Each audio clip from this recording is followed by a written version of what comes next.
Olá, amados irmãos e amigos, sejam todos muito bem-vindos a mais uma videoaula de Escola Dominical.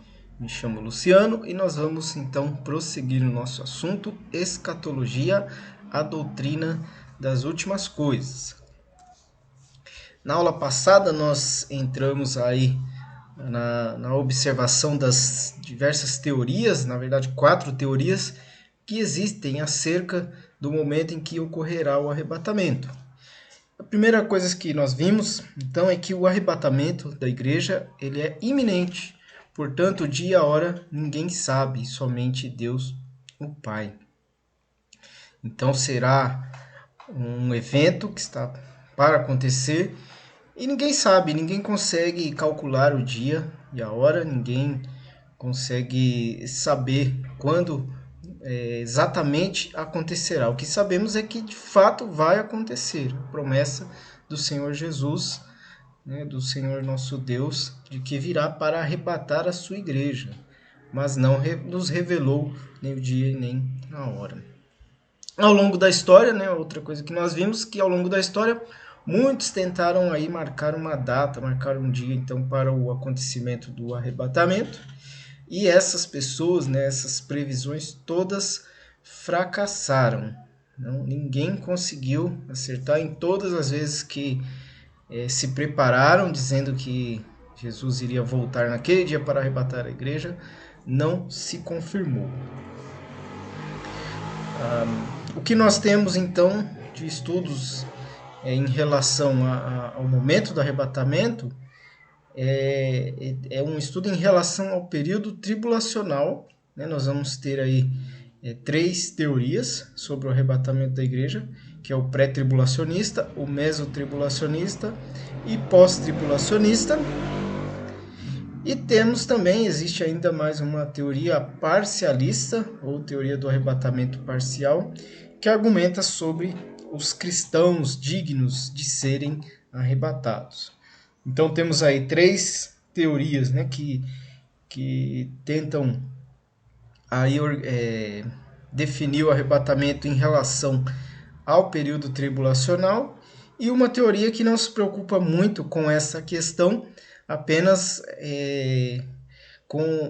se preocupa com relação às pessoas que vão então participar do arrebatamento, os cristãos que vão participar deste arrebatamento. E é sobre essa teoria, então, a parcialista, que nós vamos observar um pouco nesta aula e nas próximas 2 aulas, talvez, vamos precisar aí para aprender um pouco mais dessa teoria, ver quais são os seus argumentos, as suas dificuldades e o porquê ela não é bíblica, ok? Então, a teoria do arrebatamento parcial, ou os parcialistas. Já logo de cara, já vamos definir aqui, irmãos, essa teoria não está coerente com a doutrina bíblica. Portanto, deve ser rejeitada. É isso que eu creio, é isso que nós, como igreja, na Igreja Batista da Bíblia, crê, que não é possível. Essa teoria ela não tem, apesar de apresentar argumentos bíblicos, ela não tem a base bíblica, ela não é bíblica. Esse é também o conselho do Dr. Pentecoste em seu livro Manual de Escatologia. Ela não está relacionada ao período tribulacional, mas sim aos indivíduos que sofrerão a translação. Então, os teóricos aí que defendem, ou defendiam essa teoria, eles não estavam preocupados se ia ser antes ou depois da tribulação, mas para eles existe um grupo, um seleto grupo, vamos dizer assim, de crentes, de cristãos, que vão ser beneficiados aí com o arrebatamento da igreja, enquanto uma outra parte que não vai estar ali neste grupo vai ficar mais um tempo na Terra e aí enfrentar todos os demais eventos que estão para vir. Argumentam então que serão arrebatados apenas os que estiverem vigiando e esperando por esse acontecimento e que tenham atingido certo nível de espiritualidade, que os torne dignos de serem incluídos. Então vamos ver quais são as principais bases bíblicas, né, que os que creem nessa teoria, o que eles pegaram das escrituras para tentar então argumentar, para fundamentar, na verdade, a sua crença nessa teoria. Né? E aí lembrando das 7 regrinhas lá, é preciso saber em cada momento como Deus está agindo, né?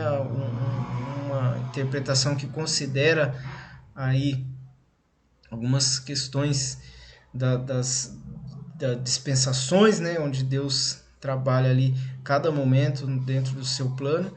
E certamente essa teoria do arrebatamento parcial despreza tudo isso, apesar de pegar realmente ali talvez uma interpretação literal, mas pega fora de contexto, né? Pegando ali trechos e textos isolados, e aí então fica a doutrina fica falha justamente por causa disso, ok?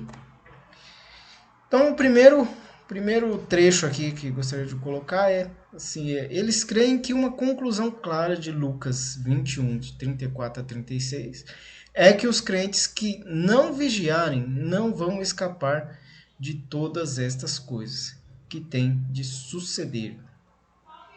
Então Lucas 21, de 34 a 36, realmente diz lá, os irmãos podem ler, aliás, vou fazer a leitura aqui para os irmãos podem ler também.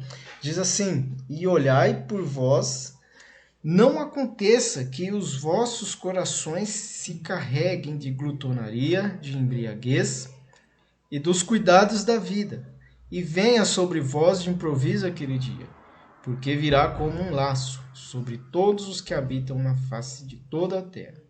Vigiai, pois, em todo o tempo, orando para que sejais havidos por dignos de evitar todas estas coisas que hão de acontecer e de estar em pé diante do Filho do Homem.